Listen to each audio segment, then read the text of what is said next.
안녕하세요. 안녕하세요. 네, 그리스도 중심 성경 읽기. 저희는 오늘 좀 특별한 곳에 나와 있습니다. 네, 여기가 어디라 그랬죠, 목사님? 여기는 네, 모닝턴, 굿모닝, 금방. 모닝턴 페닌슐라에 네, 저희들이 오늘은 영상을 찍게 되었습니다. 네, 네, 늘 좀 이렇게 갇혀있는 공간에서 하면은, 음, 우리 또 유튜브 구독자분들께서 심심해 하실 것 같아서 이제 오늘 특별한 시간을 갖습니다. 네. 네, 그래서 오늘 저희 사무엘하 9장부터 12장, 핵심장은 12장이죠. 네, 네, 김재우 목사님. 예, 네, 사무엘 하 12장의 내용은, 다윗이 이제 범죄하는 사건에 대한 내용이 그려지고 있어요. 그런데 다윗의 일생을 우리가 살펴보면 언제 다윗이 추락하게 되었는가, 언제 다윗이 무너지게 되었는가, 이것을 고민하게 되는데 다윗이 30세에 왕이 되었습니다. 처음에 헤브론에서 7년 6개월을 다스리고 수도를 예루살렘으로 옮겨서 33년을 다스렸습니다. 그래서 음, 40년의 통치 기간 가운데 이 밧세바라고 하는 한 여인과 간음 사건이 일어나는 현장이 예루살렘이죠. 그래서 대충 나이를 추정해 보면 한 30대 후반쯤이 아니었나 이렇게 추측을 하게 돼요. 음, 우리가 다윗을 잘 알듯이 사울을 피해서 광야 시절 거치면서 왕의 수업을 굉장히 혹독하게 경험하게 하시고 그 시절이 다 마치고 난 다음에 왕의 자리에 하나님께서 올리시고 나서 또 주변에 있는 많은 적들을 물리치게 하시고 승승장구하게 하시고 결과적으로 내부적으로 이스라엘의 평화가 찾아와서 이제 모두가 태평성대의 시절을 누리는 것처럼 보였는데 문제가 여기서부터 이제 터졌다라는 거예요. 음, 모든 것이 안정화가 되고 고생하지도 않아도 되고 살만하다 이런 순간에 다윗의 인생이 나락으로 떨어지기 시작합니다. 그렇군요.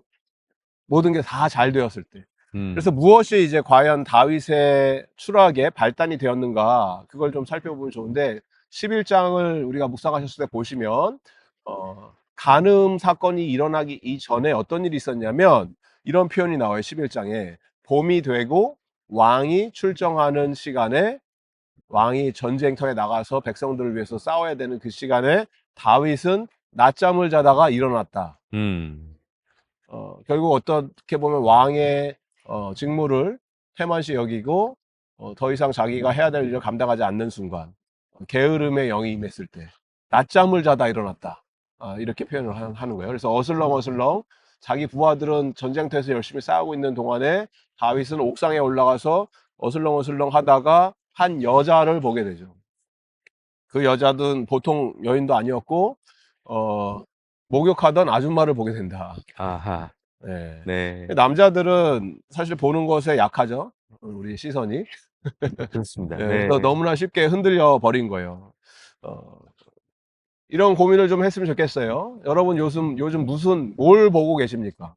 음, 무엇을 들여다보며 살고 계십니까? 우리가 보는 어떤 스마트폰, 컴퓨터에서 무슨 모니터에 무슨 내용들이 들어있는지, 사회가, 우리가 사는 이 사회가 심각한 수준으로 영적인, 성적인 도덕성의 타락의 시대에 살고 있어요. 그래서 저도 깜짝깜짝 놀라는 게 인터넷 어떤 뉴스 기사만 봐도 그냥 뉴스를 보다가 기사를 집중할 수가 없어요.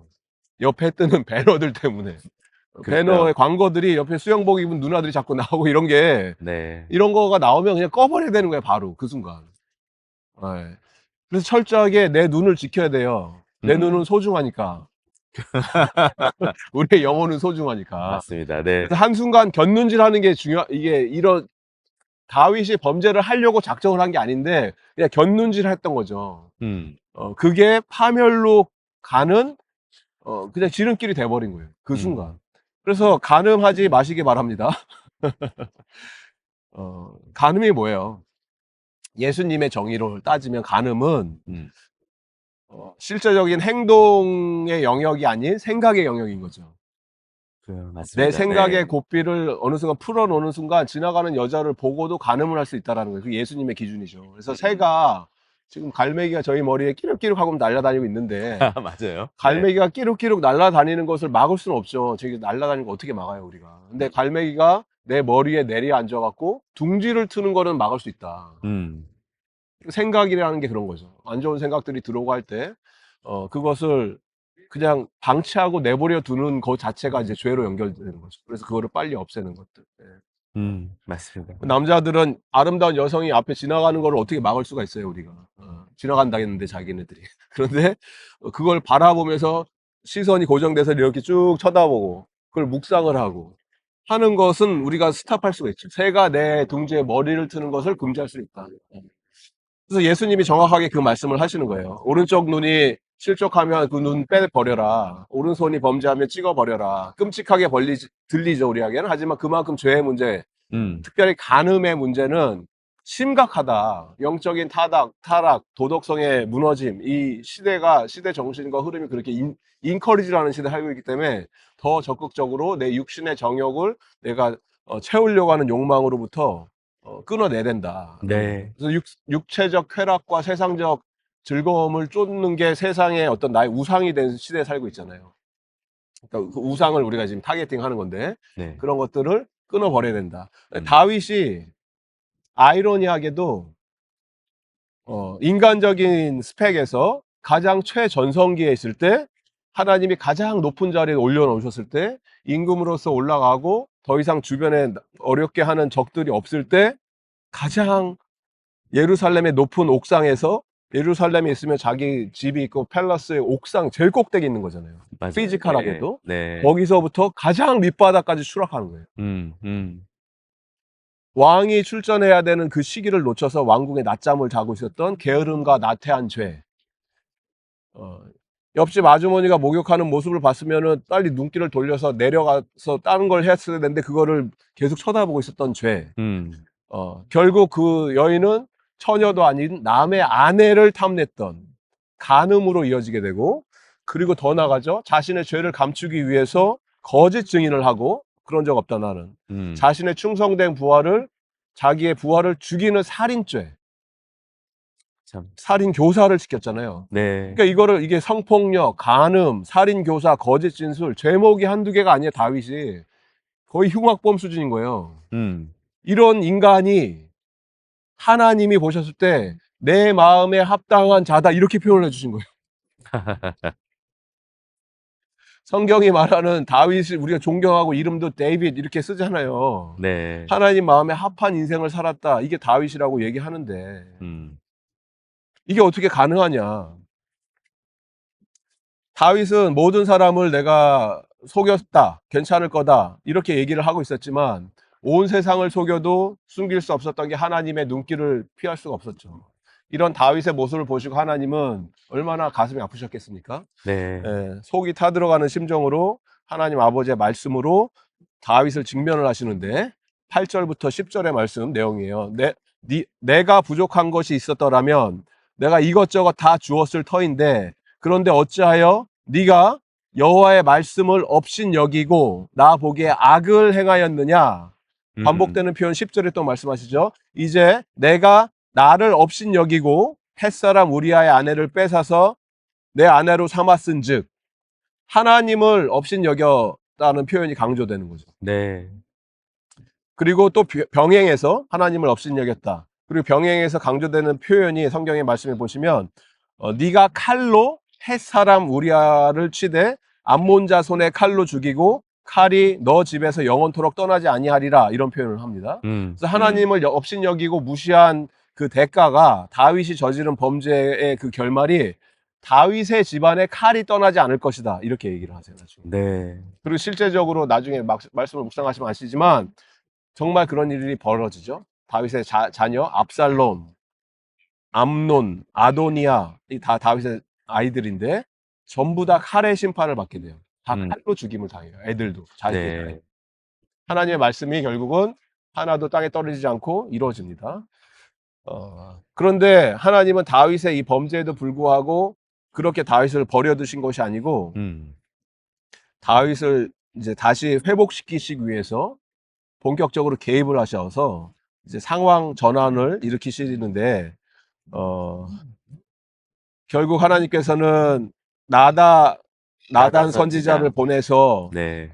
다윗을 변화시키는 그 내용이 이제 오늘 1절부터 보시면 여호와께서 나단을 다윗에게 보내시니 하나님이 보내실 때 여기서 심판과 경고와 은혜의 기회가 동시에 찾아와요. 심판과 경고와 은혜의 기회. 그래서 나단이 이제 다윗을 직면하는 거죠. 어떤 예화를 통해서 가난한 네. 자가 양이 있었고 부자가 양이 있었는데 부자가 가난한 자의 양을 뺏어서 마음대로 했다. 이 얘기를 들으면서 바로 그렇게 다윗을 지적하는 게 아니고 다윗에게 그 생각할 기회를 주시는 거죠. 네, 네. 그러니까 다윗이 정의로운 자니까 분노하는 거죠. 그런 자가 있었냐. 자기 얘기인지 모르고. 예. 네. 그 사람 당장 처벌해야 된다. 어떻게 되냐 그랬더니 여기서 유명한 말을 하는 거죠. 나단이. You are the man. 너다 바로. 그 인간이 바로 너다. 이게 바로 어느 순간 그 남을 정죄하고 난도질하던 그 칼날이 남을 향하던 비난의 칼날이 방향이 바뀌는 거예요. 나에게. 네, 네. 그러니까 우리가 저 사람이 잘못했다. 그거 그러면 되냐? 말이 되냐? 이렇게 하는 것들이 사실은 참 그 메시지가 비난의 있네요. 칼날을 우리가 나한테 들여야 된다는 거죠. 그걸 이제 나단 선지자가 칼날이 누구를 향해야 되는지 정확히 선포하는 거예요. You are the man. 그래서 우리는 하나님의 말씀이 우리를 직면할 때, 이 말씀 너무 좋아요. 은혜 받았어요. 감사해요. 하면서 한마디를 더 붙이죠. 이 말씀은 우리 남편이 꼭 들었어야 되는데. 이 남편은 저 집사가 들었어야 되는데. 근데 그거는 말씀을 대하는 태도가 건강한 태도가 아니라는 거죠. 말씀은 나에게 주시는 거잖아요. 나의 영혼과 관절과 골수를 찔러 쪼개기까지 하시는 그 말씀의 능력은 다른 사람한테 적용하는 게 나한테 적용해야 되는 거다. 그게 은혜의 시간이 그렇게 찾아온다. 그래서 말씀의 검이 나에게 임했을 때 나는 영적 수술대에 올라가서 하나님께서 이제 작업에 들어가셔서 변화시키는 것을 하시는 거죠.